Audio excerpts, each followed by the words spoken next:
I'm Molly, you're watching Mirror Readings, and if you're studying the gene keys, you might be wondering, how the fuck do I transform my shadows? Well, Richard Rudd wrote an essay about it that I just discovered, so let's talk about it right now. First of all, let's read the definition of the shadow from the Glossary of Personal Empowerment here at the back of the Big Gene Keys book. The frequency band related to all human suffering is that of the shadow frequency. The shadow frequency band emerges from the ancient wiring of the human brain. Okay, so obviously when surviving was really tough, we had to do whatever it took, right? We didn't have the luxury of self-development when we're like trying not to get, eaten by a lion or whatever. As the human race has evolved, and luckily for many of us, meeting our survival needs is a lot easier than it has been in previous human generations. If we default to that old survival programming, we start acting like fucking dicks. And we can't really grow personally because all we're trying to do is dominate resources and just basically make sure that we're taken care of, often at the expense of someone else. Let's get a little bit more from the big book here. So the unconscious presence of fear in our system, and that's what these shadows are expressing, is fear, conscious or unconscious. The unconscious presence of fear in our system continues to enhance our belief that we are separate from the world around us. This deep-seated belief propagates a victim mentality. Y'all know what it is. When we live at the shadow frequency band, then we live in a culture of blame and shame. Oh yeah, once you begin to understand how the shadow frequency controls the majority of people in the world, including yourself, including me, myself, I'm the problem. We're all the problem. If you're on this channel, you already know what it is. So thanks for being here. Blah, blah, blah. Once you begin to understand how the shadow frequency controls the majority of people in the world, including yourself, you realize how simple it is to move out of its grasp. Simply by shifting your attitude, you release the creative currents hidden within the shadow frequencies. And that's what the Gene Keys is really all about, is these little hyper-specific attitude adjustments to get us in our gifts. Remember, the gifts and cities of each Gene Key draw in what we desire, and the shadows block what we desire. So we definitely want to stabilize in our gift frequencies so we can become master manifestors and just like have the best time being human. Richard Rudd recommends in this essay, Transforming Your Shadows, contemplating one gene key at a time, starting with our life's work. Our life's work is at the beginning of our profile and at the end. It completes the circuit, so to speak, of what we're here to do and how we're here to serve our fellow man. So for any gene key, but certainly our life's work, we have to look at that shadow and ask ourselves, how does this show up in our lives? How does it make us feel in our bodies when we think about this shadow? Is this something that we identify with or that feels totally foreign? Sitting with that discomfort is the first step in transforming our shadows.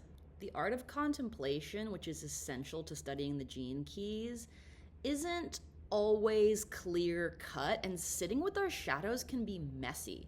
I mean, the cringe that overwhelms me when I think about my 53rd shadow of immaturity in my life's work and my EQ, my emotional quotient, God help me, I'm just so embarrassed for my past self that behaved so badly so many times and felt so justified in whatever it was I was on about at that time.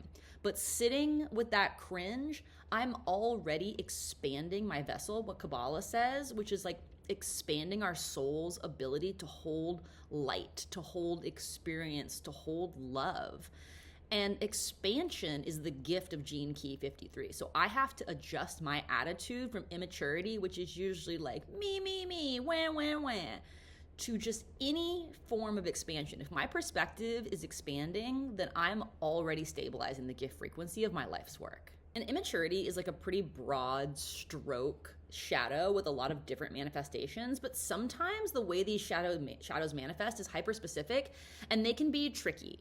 Let's say you have Gene Key 12, for example, in your life's work, and you have the shadow of vanity and you don't relate to that at all. Well, vanity is tricky.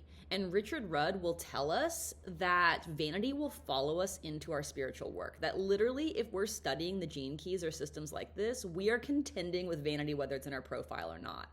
I mean, woof, stop yelling at me, but It makes sense, right? So if you have the 12th shadow of vanity in your life's work and you're like, this doesn't apply to me, I'm totally like not vain at all. What? It could be showing up in different ways. Like vanity will tell us to associate with people and to pursue opportunities that are not good for us because we like the way that they look on us. We like the association. So there's usually a moment of breakthrough when you're working with your shadow patterns, according to this essay, which says that there's like an aha moment where we observe our shadow patterns for the first time. Like we thought, we couldn't see it, and then all of a sudden it's like, oh shit, there it is. And this doesn't necessarily happen for anyone. Like I can find my immaturity anywhere, y'all. Try me. Of course, the places I haven't seen it yet, right? Except my blind spots. And then, I'll need someone who loves me to tell me that I'm being ridiculous and not in a fun way. But watch out for these moments of breakthrough, because sometimes you can witness just like a blip of your own shadow and all of a sudden the pattern illuminates across your life. There are 3 stages of breakthrough. They are allow, accept, and embrace. So the first stage is the most painful because we have to allow the cringe to arise in us. We have to feel the ick of observing our own shadows. But when we do, we've already accepted a part of ourselves that needs to be accepted in order to be healed.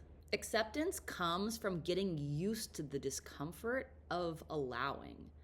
We might have to sit with our own cringe for a while before the on-ramp to acceptance opens up. But once we've accepted this part of ourselves, then we can embrace our full selves. As we move from the acceptance to the embracing stage, there's a little rehabilitation period. It's almost like recovering from an illness, or if you take in a stray animal who's been abused. You have to see how these patterns play out and how to choose different behavior, right? In order to get to the embracing. Embracing is what happens when we've so totally accepted this shadow pattern that it's basically purged from our system. But a lot of times we have to see how it plays out and make those adjustments in order to fully embrace that shadow.